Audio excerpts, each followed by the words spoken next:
This item also gives me health regen, so I'm just gonna go ahead and... You're not bringing me down. Jesus.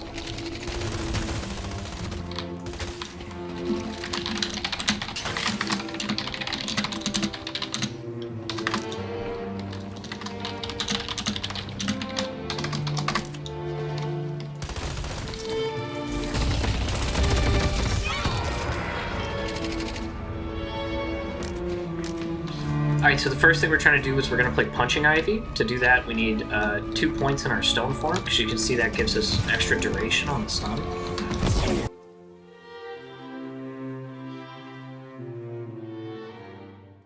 In the early game, you buy these 4 items. They give you a ton of health regen for 1. Look at how much health we're regening. Once you have Duration Extender and 2 points in your stone form, you can see he's still stunned when I hit, right? So your stone form confirms into a heavy punch. 2 exceptions to that, times when it doesn't combo. One is if they buy debuff reducer, and the other is sometimes your stone form, if you hit with just like the very edge of it, by the time you get to them, they're out of the stun. You'll learn it the hard way. After that, we basically want all of these items, right? Where the hell did they go? And they're pretty cheap, and they use our item slots really efficiently. And so now we just have like a devastating punch that we can combo off of this. And we get ridiculous sustain in fights, because I can sit here and get hit like this, and get hit like this, and just stone form. Then we're just going to be upgrading all of these based on what we need. We'll be getting items that fill out our weapon slots. We're going to try and utilize all of the slots that we have available. And whenever you can afford it, get things like Echo Shard. And you just get these sort of in the order that I placed them in. In the early game, you're just using your sustain to just protect your Guardian and push your wave in. And then once you have your ult, you can start to rotate. What you're doing is you're coming in behind the enemy laners, and then you're doing this combo, okay? You are right-clicking, immediately throwing Kudzu, and then going into stone form, and then punching.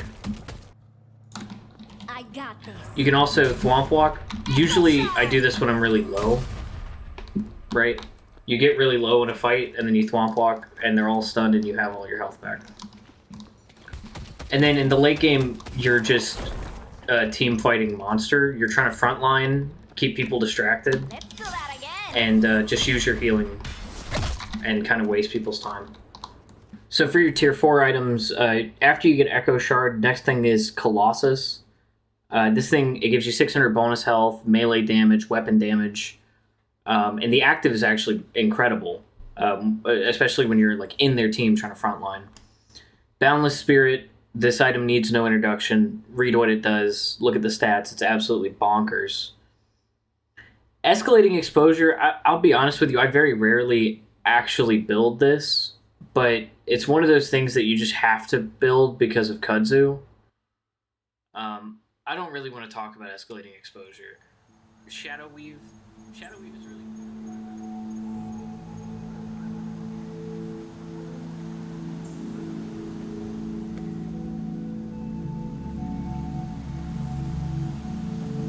Kudzu is an invasive vine from Southeast Asia. It's this heart-shaped leaf you see all behind me here. You can find this stuff all over the United States ever since about the 30s and 40s, when the USDA paid people to plant this all over the United States. The plant itself is perfectly healthy, even edible. And in many places, people do eat it. The leaves, the flowers, and the root are healthy. They have antioxidant properties and are used in medicine.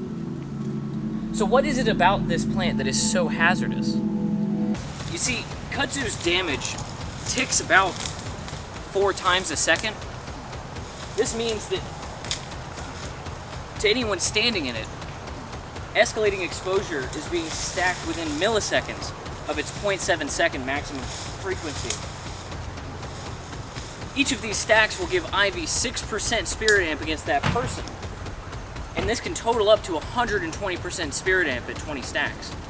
So Ivy is basically doubling her damage and then some in longer fights simply by throwing salad at people. To be honest with you, if I made an Ivy build that didn't have this item in it, I would be laughed out of town. Money don't bend, zeros don't end. Money that I'm stacking in, I'm setting a trend. Still on that real shit, you rap niggas don't